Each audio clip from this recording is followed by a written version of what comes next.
let's get to the last film in the trilogy, which is Halloween Ends. Came out in 2022, done by Gordon Green once again.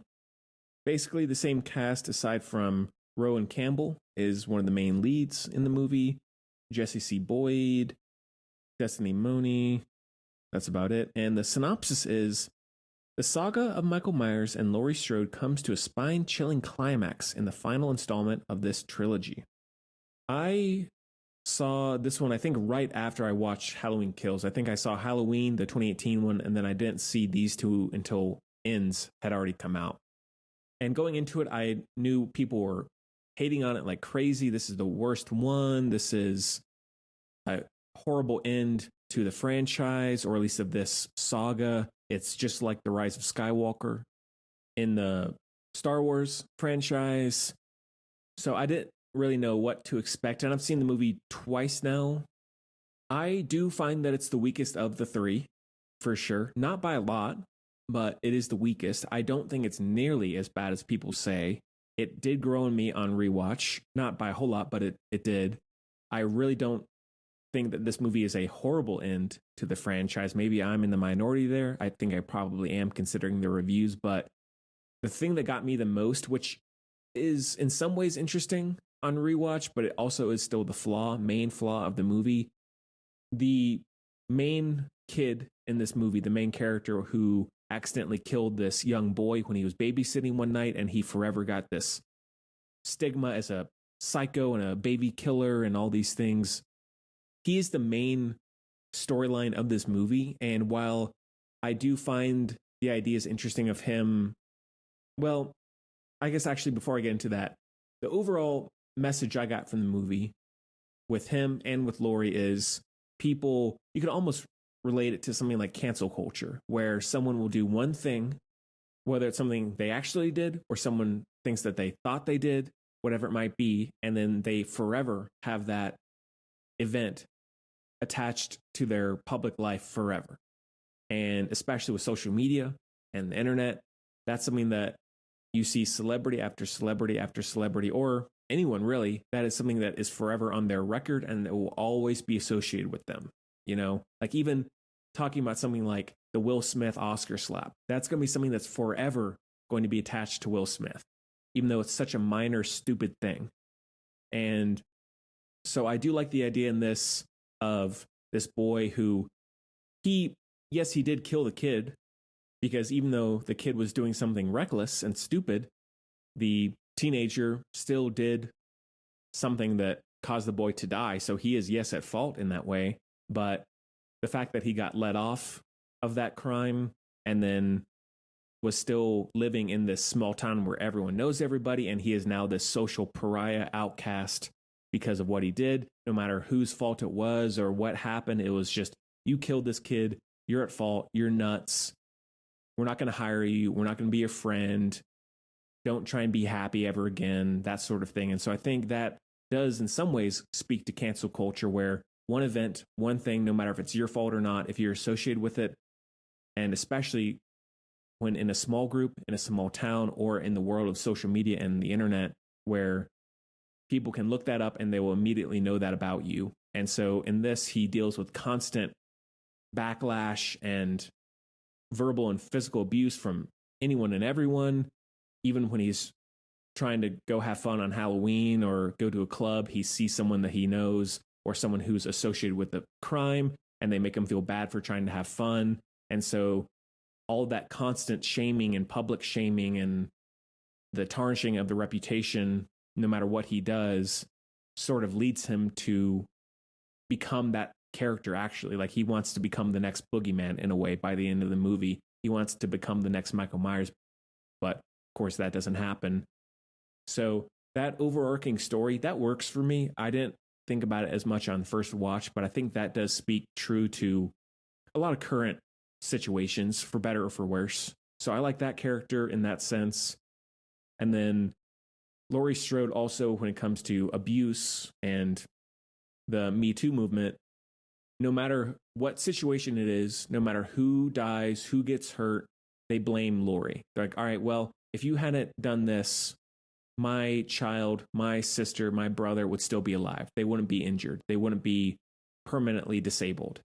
And even though obviously she was just a innocent teenager who dealt with all of this, she's the one being put on the pedestal in the spotlight, not Michael Myers. So I think that's pretty interesting in terms of people, horribly so, blaming the victims of abuse, of assault, saying, well, if you hadn't dressed this way, if you hadn't done that, if you hadn't gotten this job, if you hadn't been in this situation where you were alone with this person or whatever it might be, none of this would have happened. It's your fault. Like, I think that's a really timely idea, as much as I hate to use that word. I think that is a very powerful idea to have in this day and age, especially for a younger audience. So that part of the movie I really enjoy. It's nothing incredibly deep or complex, but way more interesting and much more commentary than you would expect for a movie like this. However, going back to what I was saying before I detoured, while I like the storyline with the boy, the teen, or I guess he's not a teenager, he's in his early 20s, sorry, but the movie is called Halloween Ends, and that character is the main focus of the movie for the most part. Like, Michael Myers is barely even in it, at least not really until the end. So if you're doing the last movie in a saga and it's called Halloween Ends, I don't think the main focus should be on someone we've never met until this movie. I like the final conclusion with Laurie's character, where Michael does die. He gets crushed in the compactor or whatever, the grinder, and then she ends up befriending, or I guess maybe romantically being involved with that police officer. I really like that storyline. So I think her final moments at the end of the movie are good. I think that's a good conclusion to the character because she finally has some peace. Her reputation is restored for the most part. But with Michael Myers, the death is good. And that final part where the two of them are fighting in the kitchen, that's really, really well done. And she basically pins him to the table with knives. That's very effective. But the satisfaction of Michael Myers' story and the end of that is not totally there. So I think in that way, the movie does fail. I still like it a decent bit. It's entertaining. That commentary, as I was just saying, is interesting. Good performances, good kills. Michael Myers, old Michael Myers, this is where he's really starting to decline. And that mask, again, I love that mask. The old man Michael Myers, that is a great iconic image from this movie. I like the sewer habitat he's in, where he's residing under the town and he's there, but he's not really there. So that's why Laurie is still scared in some ways. And then the memoir, I guess, that she's writing, Laurie, I really like that angle. And the final part of the movie where before the Laurie Michael showdown, where Corey, the disgraced kid, tries to impersonate Michael with a mask and he tries to kill Laurie, but she ends up killing him. There's a good twist there where he knows how bad her reputation is. She's getting blamed for everything, no matter what happens. Even her granddaughter thinks she's nuts. Everyone's turning on her, saying, you're to blame. It's your fault. Like, why the hell did you do it? And then he's like, well, I'm about to die, or you're about to kill me. And if I can't accomplish my goals, well, at least I can make your life a little bit worse. And he stabs himself right before the granddaughter comes in. And so she's holding the bloody knife as her granddaughter walks in. And then she's like, well, you killed another person. You killed the guy I like. Like, screw you. And so I think all of those little moments where her reputation is more and more tarnished is very effective. And you could see that happening in reality, where someone does one thing or they're in a certain situation, whether they're the victim or not, and they're consistently put on more and more blame because they're either the easy target or that's just what people want to believe, whatever it might be. So all that really works for me. And really, as I talk about all these movies, I like them even more.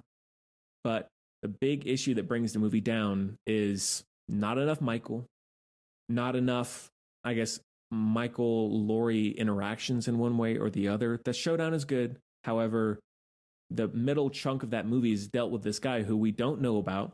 Yeah, we care about him to, I guess, a certain extent at first, where we know he didn't do something intentional and he's just being screwed over by the public. But this should have been a movie about that central relationship, I think. And it is disappointing because I don't know the real logic of David Gordon Green and the other writers where like, all right, this is the last movie in a saga. We have to bring this to a good, satisfying, epic close. And they do in some ways, but I don't understand the point of injecting that character to be in the last movie. Maybe if he had been in an earlier film, that would have been a little bit better. But I don't find the emotional part of that movie to be as satisfying as it needs to be, as it should. So that is very frustrating, but nevertheless, not as bad as people say. It's still interesting. It's compelling. So while it would be in the middle or so of the franchise ranking wise, it is the worst of the three. And being that we're not going to get, I mean, I'm sure we'll probably get some other movie. I know we're getting a TV show for Halloween, but this is Jamie Lee Curtis's last movie, as so we've heard. It is disappointing in that way. So I do understand those frustrations, those criticisms, but I still like it. So that is a heavy 3.5 out of 5. Oh, and quickly, some people hate the posters for these movies. I love the posters. I think the designs are awesome. The bold fonts, the fire. Like, I think the designs, the artwork, and the overall production and design value of this trilogy is awesome, both in the movies themselves and the marketing. I love all of it. Maybe that's a hot take. I don't know, but I love the designs of the posters.